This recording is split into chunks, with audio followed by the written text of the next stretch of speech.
Brasil, a quarta parte do mundo.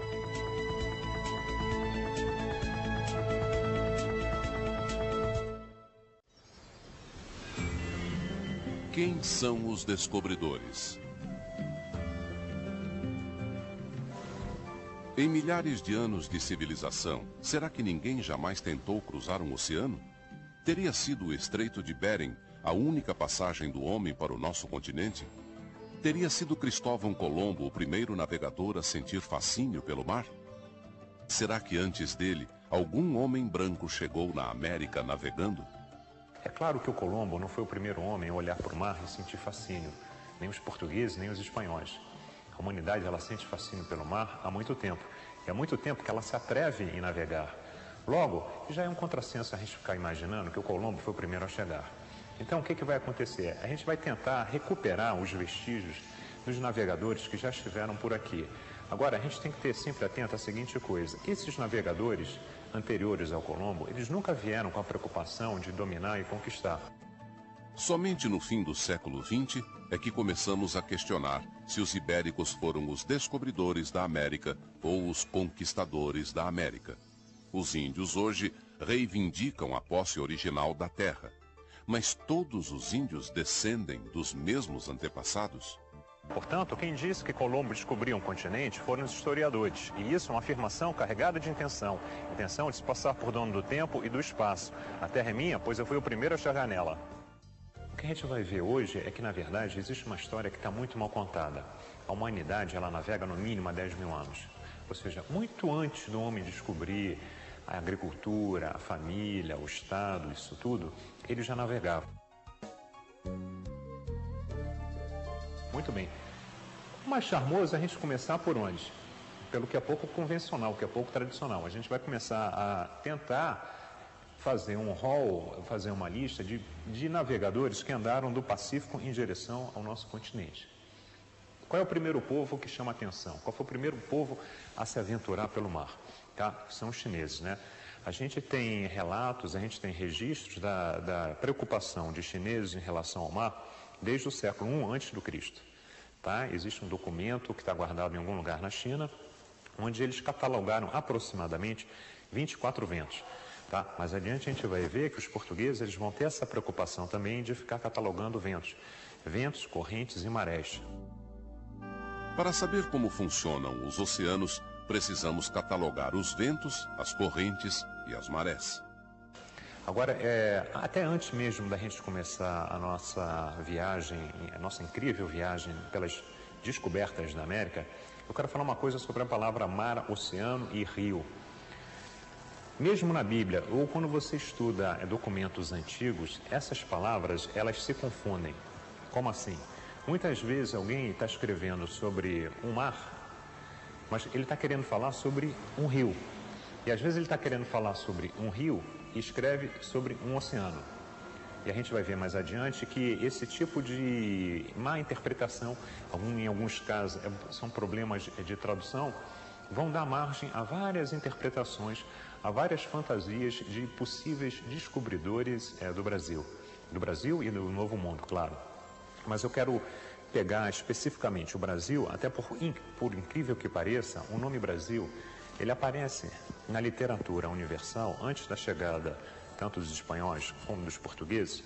Existem enormes controvérsias de quem teria sido realmente o primeiro a bater na nossa costa. O nome Brasil, ele aparece aproximadamente 90 vezes na literatura universal antes da descoberta. Mas antes de voltarmos ao século XV, vamos repetir o que já foi dito. 2 ou 3 séculos antes de Colombo, povos europeus de tradição pesqueira navegavam pelo Atlântico Norte, sem dar satisfações a ninguém de onde iam. Existem suspeitas de que uma expedição portuguesa e dinamarquesa esteve na América do Norte. E por que essa suspeita existe? Porque aqui em Portugal existe um mapa, o mapa de Ramúzio, que tem bem claro os contornos da América do Norte. No século XII, a marinha chinesa já dominava os mares, desde a Coreia até a África. Então, os chineses, eles começam a navegar, são um povo que primeiro se aventura pelo mar, eles sentem fascínio, e pouco a pouco eles começam a dominar a arte de singrar os mares. E o que acontece? Quando vai chegar no século XIV, eles já vão ter feito algumas expedições muito interessantes. Existe um manuscrito que está guardado em algum lugar também na China, que é de 1225. Ele chama Xu Fan Xi. Ele já conta um relato de viagens por mares, tanto no Índico quanto no Pacífico. No século seguinte, em 1330, eles vão escrever um outro documento chamado Tao Xi Lue. E eles vão registrar uma fantástica viagem que eles vão fazer em direção a esses dois continentes. Eles usavam barcos que eram razoavelmente grandes para a época, né? Eram barcos de mais ou menos 34 metros por 8, com mastros de 21 metros, né? E também mais adiante a gente vai ver a importância do tamanho dos barcos e da tecnologia que eles vão empregar nesses barcos, né? Porque quanto maior é o avanço tecnológico, mais fácil fica de você navegar. Esse documento de 1330, ele conta o quê? Ele conta que uma expedição chinesa teria passado em mais ou menos 99 portos perdidos pelo Oriente.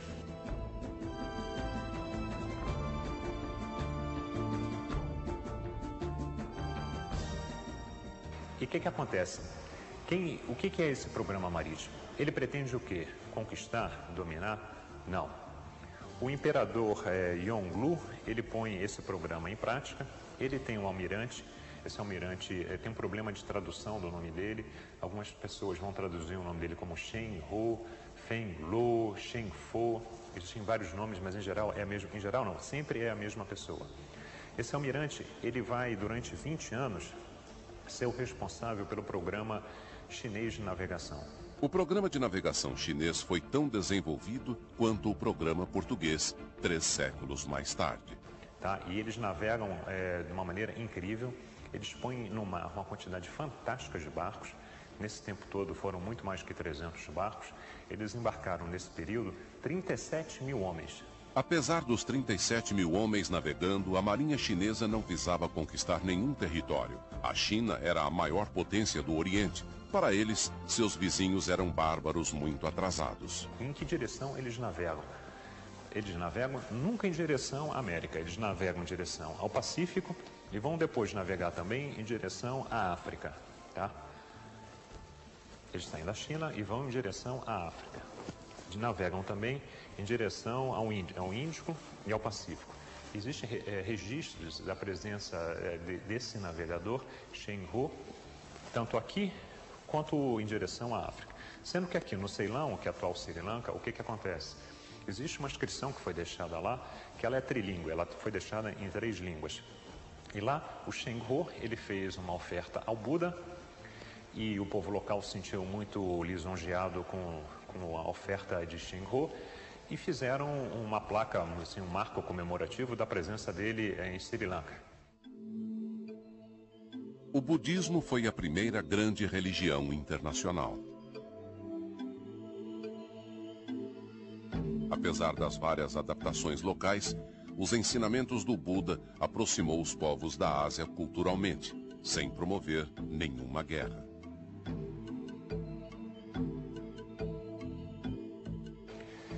Por que esse programa foi desativado? Nós no Ocidente, nós não sabemos. Agora, o que aconteceu foi que o imperador morreu e aí a história ela fica meio aqui confusa. O que a gente acredita aqui no Ocidente, uma das interpretações que nós vamos dar aqui no Ocidente, é que a China era um império tão rico que na medida que ela começou a a navegar em direção a outras sociedades, ela não vai encontrar nenhum tipo de riqueza interessante que vale a pena dominar, conquistar. Então eles olham, eles vão ver o que dá para se fazer, chegam à conclusão que eles são mais ricos e depois eles vão embora. É muito difícil para a gente aqui no Ocidente mensurar o que era a China no século XVI.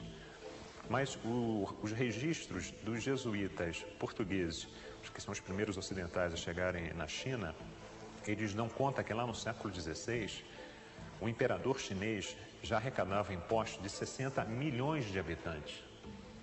A riqueza que o imperador chinês dispunha era a maior do mundo. Por isso, seu exército estava mais atento a uma guerra civil do que a um ataque estrangeiro. Já foram achados inscrições chinesas no Canadá, na Califórnia, no Equador E tem algumas pessoas que falam até mesmo que no Brasil já foram achadas inscrições chinesas. Mais tarde a gente vai ver que tem um pouco de fantasia em determinadas interpretações. Tá? Às vezes tem determinados indícios, vestígios, às vezes a pedra ela fica esculpida pela ação do tempo e algumas pessoas usam essas falsas inscrições para dizer que aquilo é a presença de tal, desse ou daquele outro povo. Mas a gente vai ver mais adiante com mais clareza como é que as pessoas podem ser induzidas a pensarem dessa maneira, fazerem essas falsas interpretações. Agora, a gente também não pode ficar achando que os chineses seriam os únicos no Oriente a fazer esse tipo de navegação. Até porque você já encontrou, e agora eu estou falando de coisas concretas, você tem inscrições, e já foram achados inclusive potes japoneses na costa do Pacífico, tá? Existem vestígios concretos da presença de japoneses, de cambojanos no nosso continente. Tanto japoneses quanto cambodianos chegaram às Américas aproveitando seus conhecimentos sobre correntes marítimas. Agora, a gente tem que pensar a seguinte coisa. O continente americano, do lado de cá, do lado de direção ao Pacífico, ele tem várias, vamos dizer assim, estradas naturais. E que estradas naturais são essas? Você tem uma corrente de Humboldt, você tem correntes equatoriais e você tem uma corrente que vem pelo norte, no norte do hemisfério. Na verdade, essas correntes, elas são verdadeiras vias marítimas.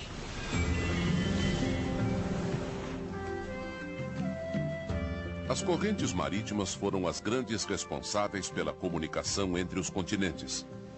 Toda forma de vida, inclusive os navegadores humanos, serviram-se delas para circular pelo planeta. O coco, por exemplo, ninguém sabe dizer qual é a origem dele, porque o coco é um ótimo exemplo para a gente ver como é que essas vias marítimas elas funcionam. Se você pegar um coco e jogar numa dessas autoestradas dos mares, ele vai simplesmente cruzar o oceano. E ele bate numa praia e ele vai nascer. Interessante isso porque o navegador, isso aconteceu há muito pouco tempo atrás, no nosso século, um navegador nórdico europeu, Thor Heyerdahl, ele fez uma jangada de forma bem rudimentar, só usando elementos locais, sem nenhuma tecnologia moderna, e ele conseguiu atravessar da Polinésia em direção ao nosso continente. O Peru, por exemplo, ele foi descoberto, na verdade, em alto mar, vamos dizer assim, entre parênteses, entre aspas. Por que em alto mar? Porque os conquistadores, quando eles vieram descendo desde o Panamá em direção ao Peru, eles encontraram índios em jangadas em alto mar. E foi a partir das informações colhidas em alto mar que eles ficaram sabendo que lá em direção ao Peru existia um povo muito rico, de muita riqueza. Mas acontece que tem um historiador, o primeiro historiador dos Incas, que chega e registra a história dos Incas, ele começa a ouvir as histórias que são guardadas pela tradição oral dos Incas no Peru, e ele vai ser o primeiro historiador, é um espanhol, Pedro Sarmiento. O que esse rapaz vai fazer? Ele escreveu, porque ele ouviu essa história, o seguinte relato, que o penúltimo Inca, antes da chegada do conquistador, ele faz a conquista da cidade de Tumbes, que fica na costa do Pacífico, no atual Equador. O que acontece? Assim que ele olha para o mar, ele, como muitas outras pessoas na história, ele fica fascinado e pergunta, dá para conquistar?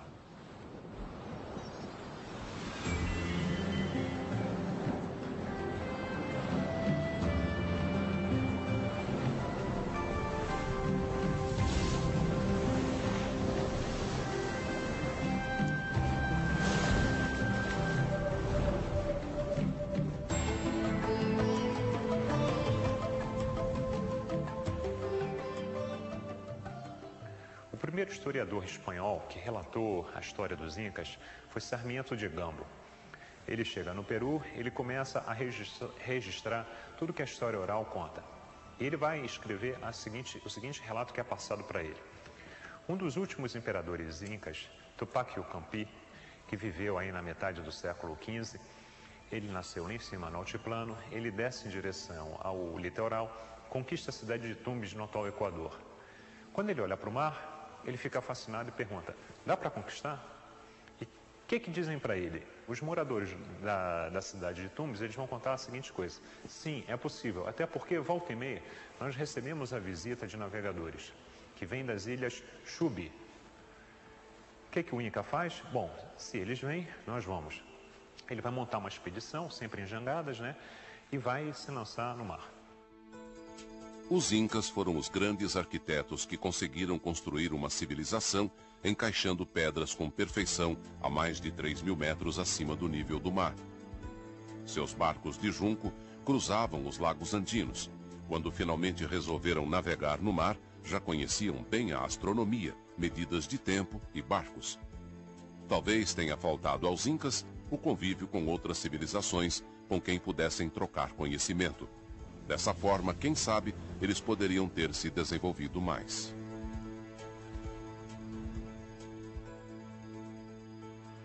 Some. 9 meses depois, o que acontece? Ele volta. E ele volta trazendo o quê? Isso é muito curioso.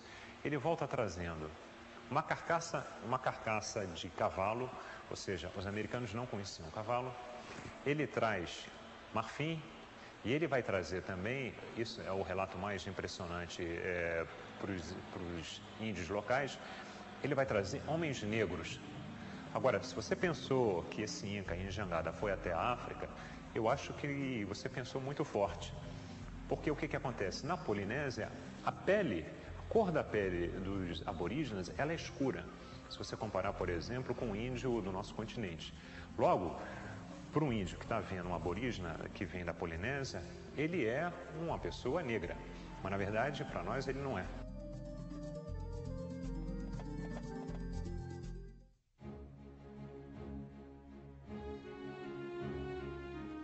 O primeiro grande programa de navegação ocidental foi desenvolvido pelo rei Salomão.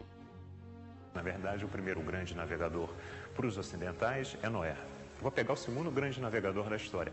Ele, na verdade, nunca entrou num navio, mas ele promoveu uma grande expansão marítima pelo mundo. Estou falando de Salomão. O que a Bíblia nos conta sobre Salomão? O Salomão, a Bíblia diz que ele foi um homem sábio, e realmente ele foi um homem muito sábio. O que o Salomão faz?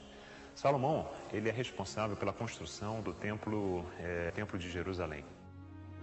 Até hoje, as paredes do templo erguido por Salomão estão de pé e são sagrados para os judeus. E ele é responsável pela praticamente a construção da cidade de Jerusalém. Então, ele, por questões estratégicas, ele vai fazer uma série de acordos com seus vizinhos. Ele faz um acordo de casamento com os egípcios para evitar qualquer tipo de ataque por parte dos egípcios. Ele vai fazer um acordo comercial muito interessante com o rei dos fenícios, com o rei Irã da Fenícia. E juntos, hebreus e fenícios vão começar a navegar juntos. Como podemos ler na Bíblia, os judeus aprenderam a navegar com os fenícios. Através de um acordo de casamento, Salomão e os fenícios navegaram juntos. É importante lembrar que os fenícios foram o primeiro povo a desenvolver a escrita no mundo ocidental, talvez pela necessidade do comércio. Como os fenícios navegaram desde a África até a China, eles fizeram a ponte entre muitas culturas.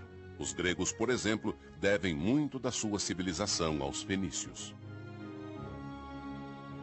E para onde é que eles vão navegar? É aí que começa a ficar curiosa a história.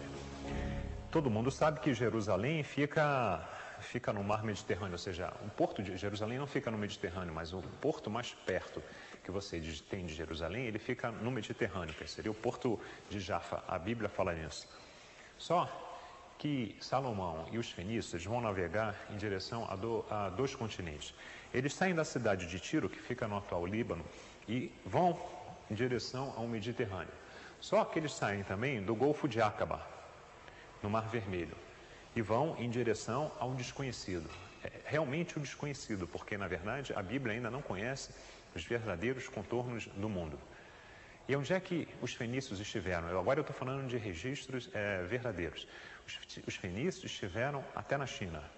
Tá? Existem registros sobre a chegada de fenícios na China.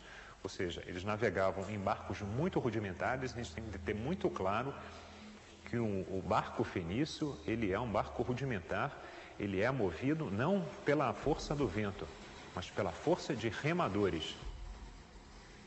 e remando, eles saíram do Golfo de Aqaba, cruzam praticamente boa parte do planeta e vão até o Extremo Oriente, até a China, ou seja, 15 mil quilômetros só na força humana. Os fenícios foram o primeiro povo ocidental que ousaram construir grandes barcos a remo para transportar pessoas e mercadorias. A navegação pôs a Fenícia no centro do mundo antigo. Vamos passar agora para o lado de cá, o tradicional. A porta de entrada mais tradicional. Na verdade, o Atlântico. Quem já andou pelo Atlântico? Será que o Salomão andou pelo Atlântico? Eu estou falando agora lá do rei Salomão da Bíblia. Será que ele passou pelo Atlântico? Sim, isso é praticamente certo. E por que é praticamente certo? Porque a própria Bíblia, ela conta coisas, ela deixa isso bem claro. Porque, inicialmente, na medida que você vai lendo a Bíblia, o que ela conta? Ela conta que a extremidade do mundo é um lugar chamado Tarshish, que presume ser a Espanha. Tarshish seria na Espanha. Mais adiante, a Bíblia fala que depois de Tarshish, ou seja, depois no extremo do mundo, existiriam as ilhas. Que ilhas seriam essas? Aí a gente entra no reino sempre da imaginação e da especulação. Tá? Eu lembro a vocês que o primeiro nome que o Brasil teve foi o quê? Foi Ilha de Veracruz. Tá? Mas é claro que eles não estavam falando do Brasil, não necessariamente do Brasil, porque antes de você chegar no Brasil, você tem outras ilhas aqui. Você tem Tenerife, você tem Madeira, você tem Cabo Verde, você tem uma série de ilhas. E além do mais, isso os portugueses e depois os espanhóis, eles vão aprender a seguinte coisa. Quando se navega saindo do inverno europeu em direção ao sul, isso aqui é uma autoestrada natural. O primeiro percurso da travessia, que principalmente os portugueses tiveram que fazer em direção às Índias, a primeira parte da travessia até o Cabo Verde, ele não tem nenhum problema. É mais ou menos que nem a história do coco. Basta você jogar uma embarcação na água e ela, naturalmente, ela vai ser levada até o Cabo Verde. O problema, eles começam exatamente daqui para baixo. Inclusive, esse vai ser o problema que os portugueses vão ter mais adiante. O problema era fazer a curva no sul da África em direção à Ásia. Tá? Os fenícios estiveram aqui? Sim, com certeza eles vão navegar por aqui. Os fenícios estiveram no arquipélago do Cabo Verde e na costa atlântica do norte da África. Lá foi encontrada essa figura do rei Salomão. Agora, os fenícios, eles viveram lá, o grande império do Salomão, ele existiu há mais ou menos 3.000 anos atrás. O Salomão viveu lá no ano 900 antes de Cristo. Seguindo os rastros dos fenícios, viemos dar nos Estados Unidos.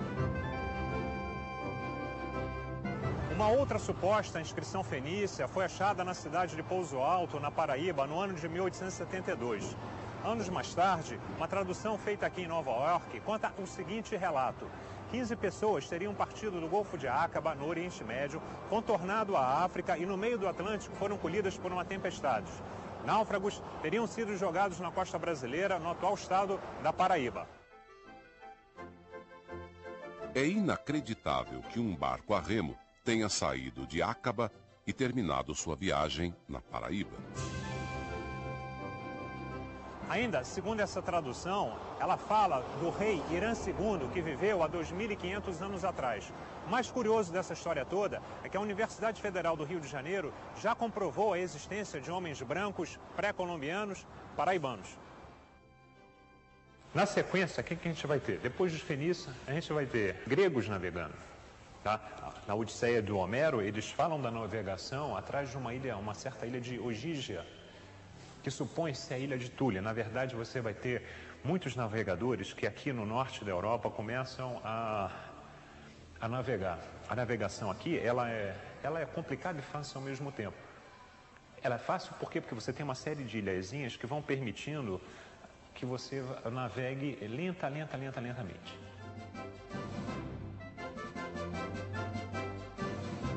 Agora a gente avança um pouquinho mais na história e a gente vai descobrir uma outra grande figura histórica que ficou fascinada pelo mar. Eu estou falando agora do Alexandre o Grande. O Alexandre o Grande, quando ele avista o Índico, ele sai desde a Macedônia, da Grécia, ele sai conquistando o mundo. Quando ele avista o Índico, ele fala, também fica fascinado, hein? Eu estou falando mais uma vez de uma pessoa fascinada pelo mar. Ele olha para o mar e pergunta não, ele categórico, ele afirma, agora eu vou conquistar o mar. E ele monta, a história registra isso, ele monta uma frota e pouco antes dele embarcar com a frota dele, o que acontece com ele? Ele morre. E aí, por incrível que pareça, a história perde contato com essa frota. Não se sabe ao certo o que aconteceu com isso. Agora, será que existem evidências da presença de gregos no Pacífico? Sim, existe.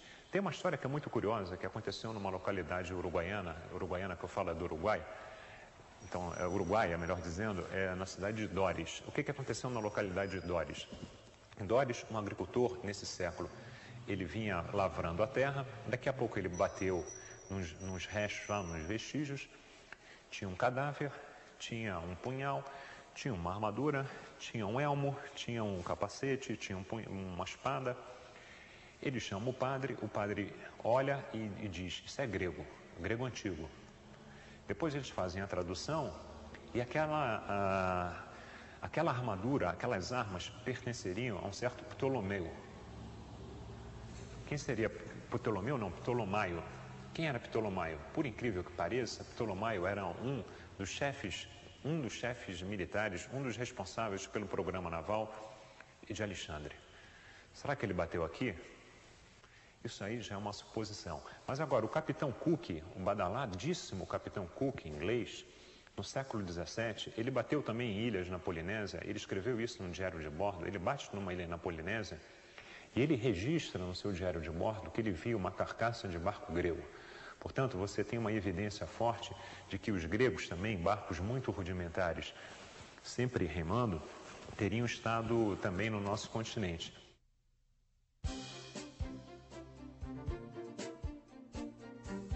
Muitos brancos estiveram nas Américas, antes que os índios que conhecemos hoje tivessem formado suas culturas. Em setembro de 1996, a imprensa norte-americana relatou uma curiosa história.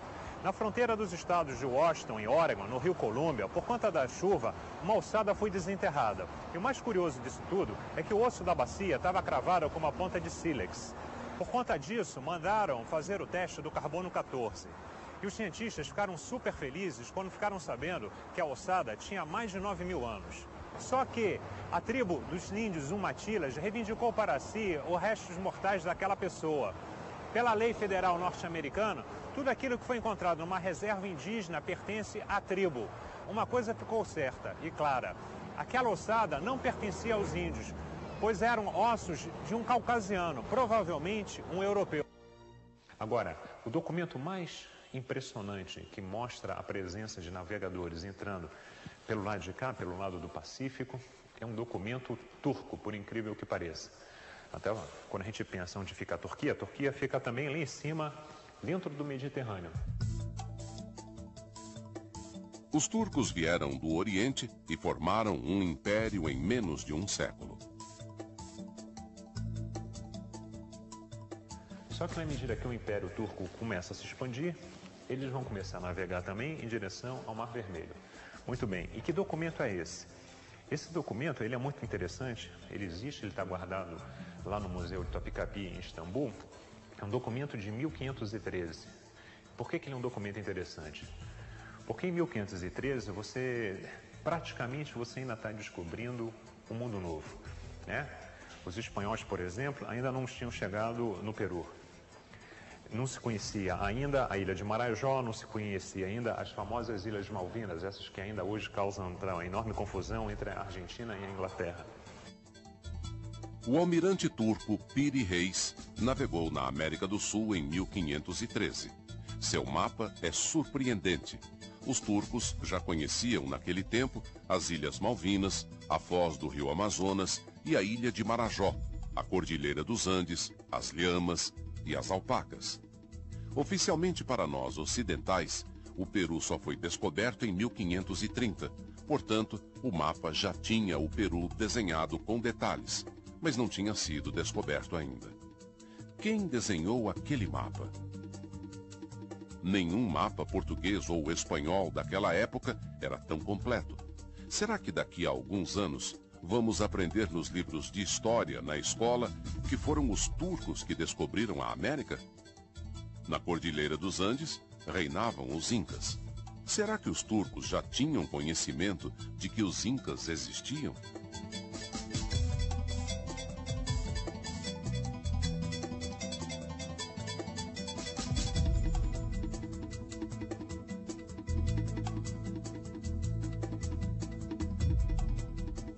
Então, em 1513, nós temos a presença de turcos na América do Sul.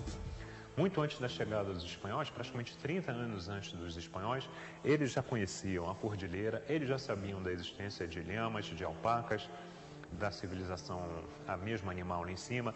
Eles já sabiam que do lado de cá existia a Ilhas Malvinas. Tá? Esse documento, ele existe, ele é incontestável. De qualquer forma, até reescrevermos a história, aprenderemos na escola a forma republicana da descoberta da América. Cabe agora à Suprema Corte decidir a quem pertence a alçada, se aos índios umatilas ou aos brancos que sempre contaram sua história a partir da chegada de Colombo. Na verdade, o curioso dessa alçada é que percebemos que a terra não é de ninguém, não há donos da terra. Os índios, do ponto de vista de quem veio depois, estavam aqui há mais tempo. Mas quem esteve aqui antes deles?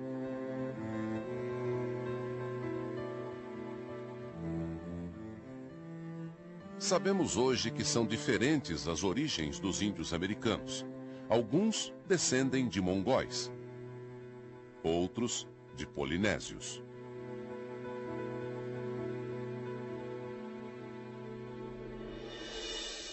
A maior parte dos índios americanos, eles contam a sua história, a tradição oral sempre, a partir de quê? A partir do dilúvio. E muitos índios contam o quê? Que são descendentes de homens brancos e barbudos. Eu gosto sempre de dar como exemplo dessa história a questão do Montezuma. Montezuma, quando soube que ia ser atacado, que tinha um exército estrangeiro de homens brancos e barbudos, não reagiu porque a lenda do povo dele dizia que um dia eles iam voltar. Montezuma foi massacrado pelos espanhóis porque pensou que estava na presença de deuses, pessoas do bem.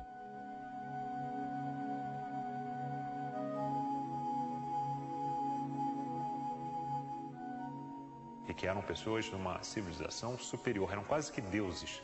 E, portanto, ele não precisava reagir. Isso é um exemplo, mas eu poderia dar outros exemplos que apontam na mesma direção.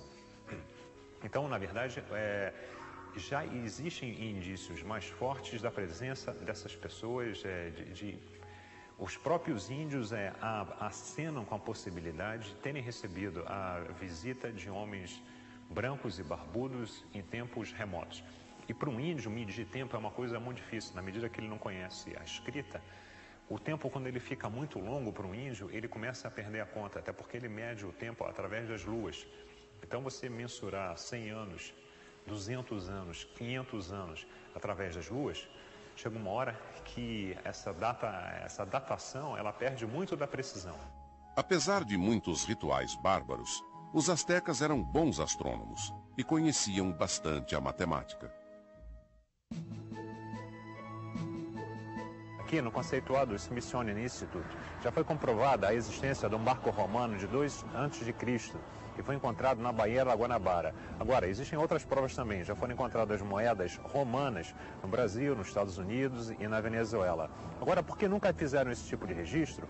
É porque provavelmente tentavam esconder dos concorrentes o que tinham encontrado no oceano. É curioso pensarmos que os romanos também desenvolveram um programa marítimo organizado. Eles mesmos não fizeram questão de passarem à história como grandes navegadores. Por outro lado, a disciplina romana nos faz pensar que eles bem podem ter cruzado o Oceano Atlântico a remo, principalmente se pegaram uma corrente favorável. Muito bem. Então, por exemplo, os romanos eles chegaram a pôr em prática um programa marítimo muito claro de conquista do Atlântico. E além do mais, o que acontecia com os romanos? Atenção, o romano ele navegava em que tipo de embarcação? Ele navega em galera, tá? Ou seja, é sempre no braço. As galeras romanas, elas são pequenas, elas não são performáticas, ela tem uma vela que é praticamente uma vela decorativa. Agora, o remador romano, ele é um escravo. Então, se esse receber a ordem de que tem que ir, esse é obrigado a ir. Mais adiante, a galera, ela vai durar muito tempo, ela vai existir durante praticamente toda a história, por muito tempo na história. Até o século XV, você tem galera cortando o Mediterrâneo. Mas depois a gente vai chegar na galera do Mediterrâneo, que ela tem uma nuance em relação à galera romana. O que acontecia, por exemplo? Os romanos, eles tinham uma ordem, uma galera romana, quando ela avistava um barco inimigo, ela tinha a ordem de ir atrás. Ou seja, se por acaso houvesse uma disputa, uma competição entre um barco de Cartago e um barco de Roma, o barco de Roma era obrigado a percorrer o barco inimigo. E se o barco inimigo fosse procurar refúgio em alto mar, o barco romano era obrigado a ir atrás. Tá? Onde essa conquista, onde essa disputa levou esses povos, não dá muito para a gente precisar. Agora, os romanos, um belo dia, resolveram que iam fazer um programa, mas é um programa claro, que nem os portugueses no século XV. Nós vamos conquistar o Atlântico. E eles começam a navegar sempre pelo norte, tá? A navegação, ela se dá nesse sentido. Onde eles estiveram, ninguém sabe precisar. Os romanos estiveram navegando por toda a costa atlântica da Europa e mesmo no norte da África, seguindo as velhas rotas fenícias. Mas eles andaram cortando esses mares. Agora, o primeiro registro que a gente vai ter, que é muito interessante, de um navegador, vai ser Brandão, que é um celta. Ele navegava a partir de onde? Para começar, vamos localizar os celtas. Né? Os celtas, eles vivem ao norte da França, um pouco aqui no sul das Ilhas Britânicas, tá? E esse monge celta Brandão, ele morava no convento de Bristol, ele vai começar a navegar, eu estou agora no século V. Por onde é que Brandão viaja? Isso é que é mais interessante, que ele escreve isso, ele escreve, não que esteve, mas ele escreve que viu a ilha chamada Brasil.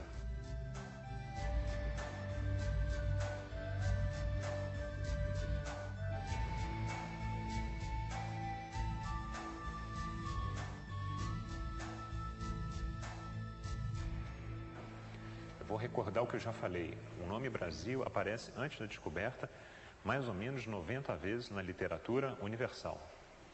Então Brandão teria avistado uma terra, que ninguém sabe dizer qual é, que ele disse que era a terra do Brasil.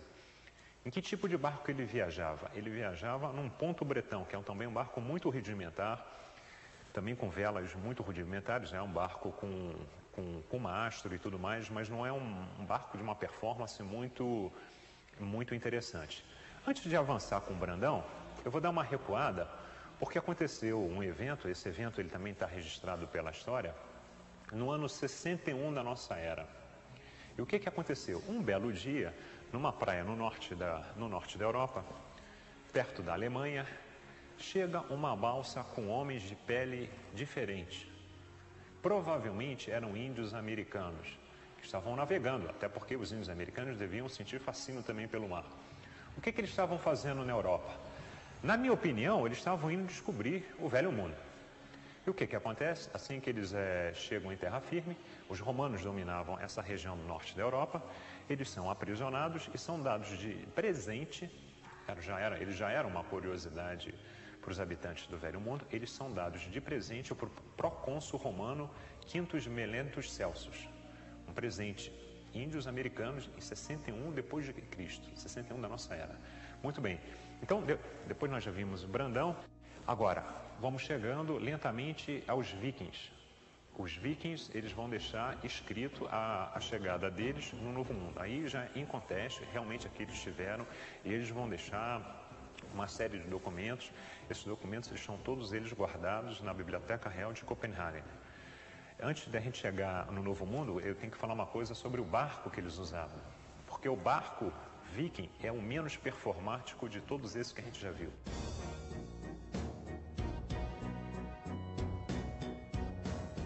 O barco viking era pouco performático, mas sua vela ajudava seus remadores.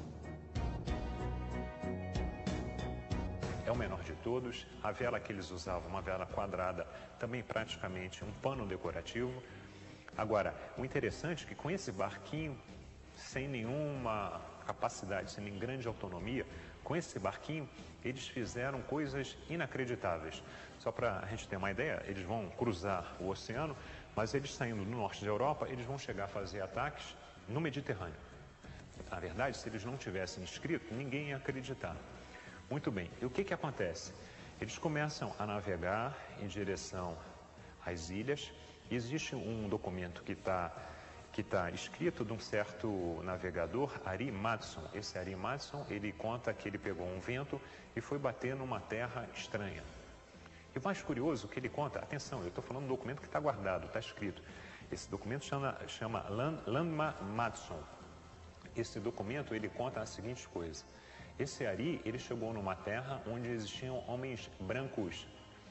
E além do mais, ele foi batizado. Eu quero lembrar que o cristianismo ele só vai chegar, né, nessa parte do mundo, lá no norte da Europa, lá na virada do século 1000. Eu estou falando de um navegador que bate numa terra desconhecida. Eu estou falando de um navegador viking, ou seja, pessoas que conheciam bem a região. Ele bate numa terra onde ele não conhece, ninguém conhece, ele encontra homens brancos que vão batizá-lo, ou seja, são homens brancos cristianizados, cristãos. De qual é a origem dessa gente? Será que o Brandão, quando navegou, deixou uma comunidade celta no Novo Mundo? Isso é pura especulação, não se tem nada de certo. As rotas vikings para a América eram bem conhecidas e eram utilizadas constantemente. Não sabemos como ou porquê, mas está escrito que a cruz de Cristo já era conhecida na América quando os vikings lá chegaram. Mas o mais interessante é que mais adiante os vikings vão por 2 vezes tentar conquistar a América do Norte. E o que acontece nessas 2 tentativas de conquista? Primeiro, elas vão ferir a lógica de dominação e de conquista dos vikings. Porque o que o viking fazia? Ele chegava por terra, ou melhor, por mar, fazia um ataque relâmpago, surpresa, roubava e pilhava o que ele queria, embarcava e voltava. Quando se trata do Novo Mundo, eles vão mudar a tática, eles vão tentar se estabelecer. Tá? Aí a gente volta a ter problemas de tradução. O que acontece é que esses documentos eles têm problemas de tradução. A gente não consegue entender direito o que houve, o que liquida com a experiência viking no Novo Mundo.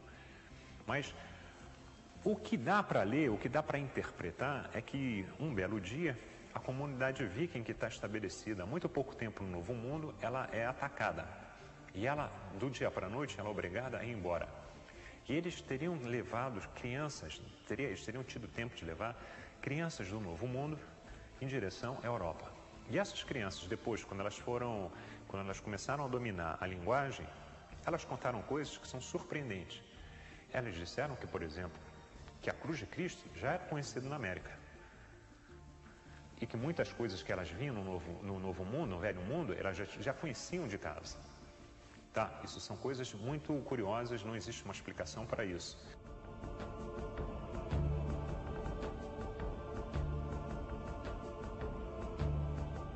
Agora, eu queria comentar 2 coisas. No Museu do Homem, em Buenos Aires, existem pesquisadores que garantem que os vikings já navegavam há muito mais tempo e que já tinham pelo menos 500 anos no nosso continente. Agora, outra coisa muito, muito curiosa, a maior parte dos índios americanos, eles contam a sua história, a tradição oral sempre, a partir de quê? A partir do dilúvio. E muitos índios contam o quê? Que são descendentes de homens brancos e barbudos.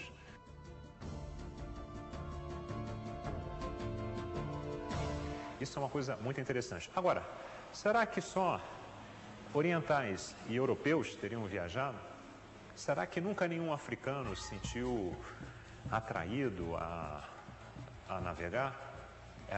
Sobre isso nós também temos vestígios interessantes. Até porque tem um almirante africano, Abubakar II, desceu do Mali, e agora eu vou repetir um termo que eu já tinha falado antes. Olhou para o mar e sentiu fascínio e falou que agora eu conquisto o mar. O que Abubakar faz? Monta uma expedição. Da mesma maneira que o Alexandre fez, que nem Salomão já tinha feito, que nem outros fizeram. Agora nós conquistamos o mar. E ele vai, pega um barco, entra em direção ao Atlântico e a história perde contato com ele. Muito bem, agora eu vou acelerar um pouco a história, eu vou até o Colombo. Os portugueses, os ibéricos em geral, o Colombo, na sua terceira viagem, que rota que ele vai usar? Os portugueses, eles vão dar o seguinte nome à rota que o Colombo vai usar. Ela se chama Rota da Guiné. Como é que é a Rota da Guiné? Desce até o Cabo Verde e a partir daqui você corta em direção ao Novo Mundo por aqui. Mais ou menos por aqui, passando aqui pelo norte da Venezuela. Rota da Guiné. O que acontece? O próprio Colombo, isso está registrado no terceiro diário de bordo da viagem dele. Ele, quando começa a viajar, ele vai percebendo algumas coisas que chamam a atenção. A mais característica vai ser o tecido que ele encontra no Novo Mundo. Ele olha, o Colombo já tinha navegado na África, ele olha e fala, mas isso é tecido africano. E ele dá o nome ao maizar, ao tecido americano, que é o mesmo nome que ele tinha aprendido na África.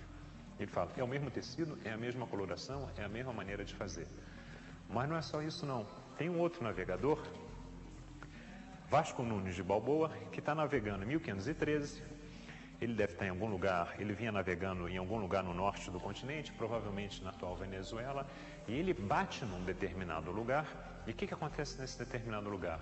Ele relata, isso está escrito também no seu diário de bordo, ele encontrou prisioneiros numa tribo de índios, que eram homens altos, magros, e o mais surpreendente, negros.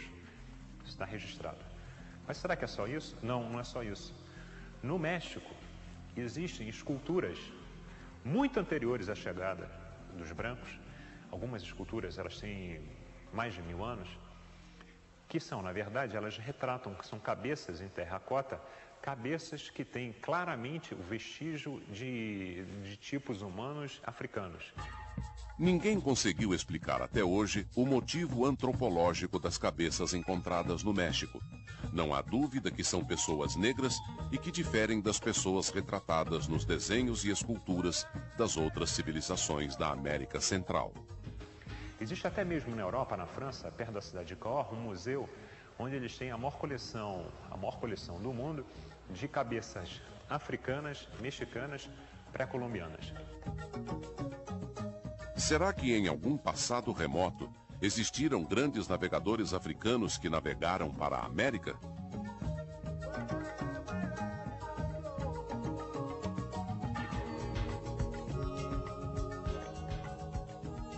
Então, provavelmente, você também tem, isso é claro, é só um vestígio, é uma suposição, que os africanos também navegariam em direção ao Novo Mundo. Muito bem, para concluir, eu falei que haveria uma terceira porta de entrada lá no início. Essa terceira porta de entrada, ela é Bering. Essa, na verdade, eu costumo dizer que é a mais velha e, ao mesmo tempo, a mais nova das portas de entrada. E por que ela é a mais velha e a mais nova? Porque será que o habitante natural do nosso continente, ele entrou por Bering? Sim, provavelmente ele entrou por Bering. Isso é uma verdade que a gente tem que aceitar, hein? Mas é uma verdade que a gente tem que mensurar melhor. Apesar da teoria de Bering ser hoje em dia amplamente aceita, até porque foram encontradas múmias bem conservadas de pessoas que morreram no gelo durante a travessia, quem primeiro formulou essa teoria foi um padre jesuíta no século XVI. Porque ela vai ser, na verdade, a última a ser formulada. Ela é a última porta de entrada a ser formulada. Como assim? Quem diz que o homem entrou por Bering? Quem formulou essa tese foi um padre jesuíta. Como em 1500 a igreja não sabia como Deus tinha posto os índios nas Américas, o padre Manuel Acosta deduziu a teoria de Bering. Essa tese só foi comprovada no século XX. Mas através de testes de DNA, também se percebeu que muitos índios eram descendentes de outros povos que não vieram por Bering. Isso aconteceu lá no final do século XVI. Ele estava precisando encontrar a prova de que a Bíblia não estava errada. Ele precisava dar uma explicação, vamos dizer assim, científica da existência daquela terra e daquela gente. E ele que vai formular, vê bem, no século XVI, o mundo já tinha sido descoberto, o novo mundo já tinha sido encontrado.